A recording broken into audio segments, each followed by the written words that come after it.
Na cerimônia de lançamento da campanha publicitária do pacote anticrime, o presidente Bolsonaro, na última quinta-feira, dia 3, disse que as mortes e confrontos são um fruto inevitável do trabalho policial. Ele chegou a mencionar, inclusive, que às vezes a imprensa menciona que um determinado policial teve 20 autos de resistência, ou seja, matou 20 pessoas supostamente em confrontos durante seu trabalho. Ele disse mais ainda que poderia ter sido 50, que seria até um sinal de que o policial trabalha. Ou seja, ele está apoiando, incentivando de certa forma, essa ação que o policial tem pelas ruas e às vezes acaba em morte.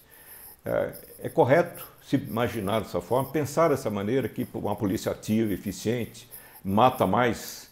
Não é bem assim que acontece. A experiência que a gente tem nas ruas e ao longo de 30 anos na polícia, mais de 20 já fora da polícia, estudando, convivendo com policiais em vários estados, até em vários países, a gente sabe que a morte em confronto muitas vezes acontece por uma necessidade do policial se defender ou defender terceiros. É inevitável em certos momentos, infelizmente. Mas não é um fato tão comum assim. A experiência tem mostrado claramente que policiais que chegam a matar 20, 30, 50 pessoas não são pessoas normais. É importante, inclusive, observar que no estado de São Paulo, cada vez que um policial mata, mesmo que corretamente, em legítima defesa, numa situação de trabalho, ele é chamado para a atividade interna e lá feito um diagnóstico a respeito do possível impacto que essa morte pode causar sobre o seu equilíbrio psicológico, sobre o seu equilíbrio emocional, para que isso não contamine as suas decisões, o seu dia a dia no trabalho policial, que já é um trabalho tenso. Por incrível que pareça, e pouca gente se dá conta disso, e eu que estudei psicologia por muito tempo, continuo estudando ainda, fiz um mestrado em psicologia social na Universidade de São Paulo, e pouca gente se dá conta que a morte tem um enorme impacto, mesmo para policiais experimentados. Se não tem impacto, alguma coisa muito errada está acontecendo com ele. Apenas psicopatas, aquelas pessoas que não têm um sentimento em relação ao sofrimento alheio, é que deixam de sentir o impacto quando mata alguém. O policial, mesmo treinado, mesmo preparado, mesmo em situações que seja inevitável ir atirar, acabe matando pessoas, a gente sabe que ele acaba tendo um impacto. Pode ser maior, pode ser menor, dependendo do policial. E no estado de São Paulo, em alguns outros poucos locais, infelizmente, esse policial acaba tendo um acompanhamento psicológico durante algumas semanas para verificar se isso não vai ter aquilo que nós chamamos de um estresse pós-traumático. Mortes, mesmo para policiais experimentados, pode causar efeitos psicológicos ruins para a sua vida pessoal, para a sua vida familiar e também para o próprio trabalho. É um problema muito sério e o que nós percebemos é que certos políticos, governantes, acabam estimulando, achando natural que isso aconteça, que é uma amostra de eficiência da polícia. Não é bem assim. Vamos verificar que o estado que mais teve êxito na redução da violência, que é o caso de São Paulo, logo em seguida vem aí Santa Catarina, não são estados de polícias matadoras.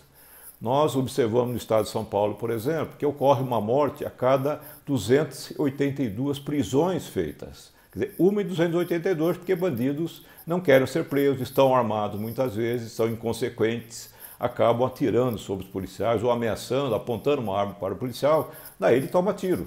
É uma circunstância em que o policial não tem como reagir de outra maneira a não ser atirando. Há um treinamento universal até para isso. Um policial, quando defrontar uma situação como essa, alguém aponta uma arma, e uma arma não precisa ser uma arma de fogo. Pode ser alguém que venha para cima dele com uma faca, com uma barra de ferro, até com um tijolo. Se vier para cima dele, é um sujeito muito grande, maior fisicamente do que o policial tem pleno direito de atirar. E a resposta treinada do policial são 2 tiros no tórax, que é um tiro para neutralizar um ataque injusto a si mesmo ou a terceiros. E por que atirar no tórax e não na perna? Porque no momento de tensão, com muita adrenalina correndo pelo corpo, você imagina esses momentos que se tem com alguém te atacando. Atirar numa perna é muito difícil você acertar. O tórax está bem na direção do olho, na direção da mão que aponta a arma do policial.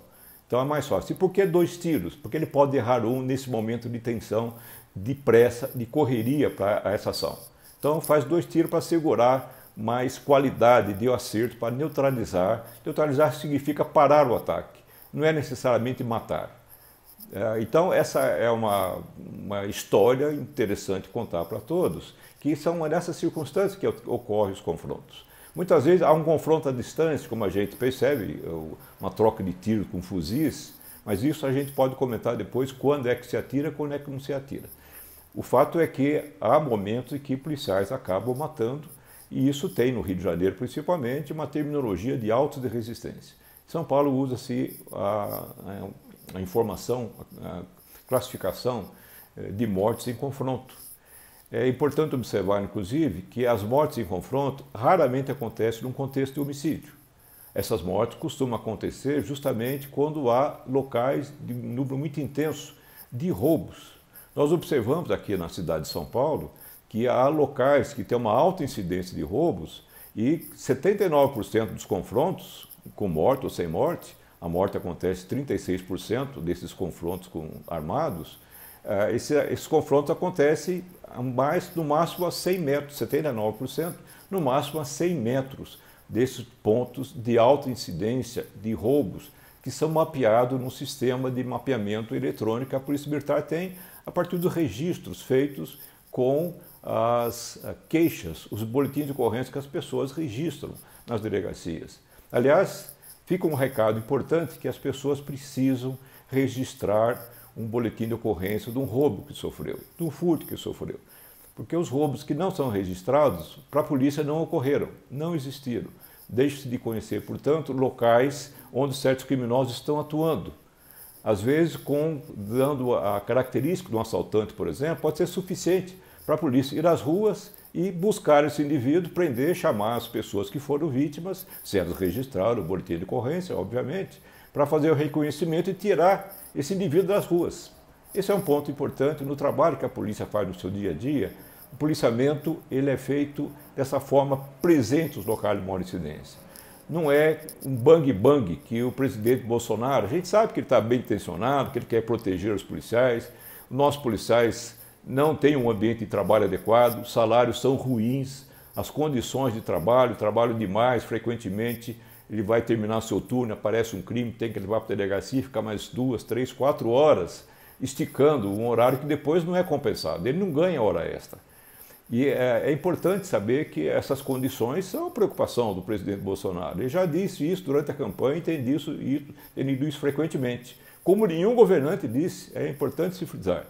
Mas prestigiar, apoiar o policial não é incentivar que ele mate mais pessoas. Quem mata muita gente não está fazendo um bom trabalho policial. É importante verificar um levantamento feito recentemente pelo Ministério Público do Rio de Janeiro, uma constatação em que nos locais que mais matam pessoas, no caso do levantamento feito no Rio de Janeiro, não são exatamente os locais onde o crime mais cai.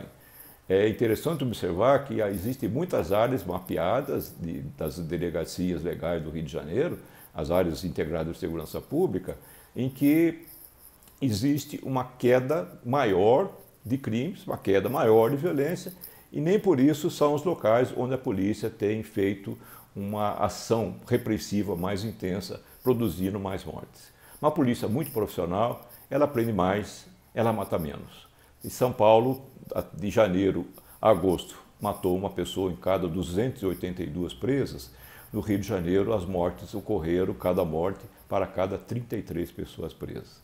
É melhor prender mais e matar menos.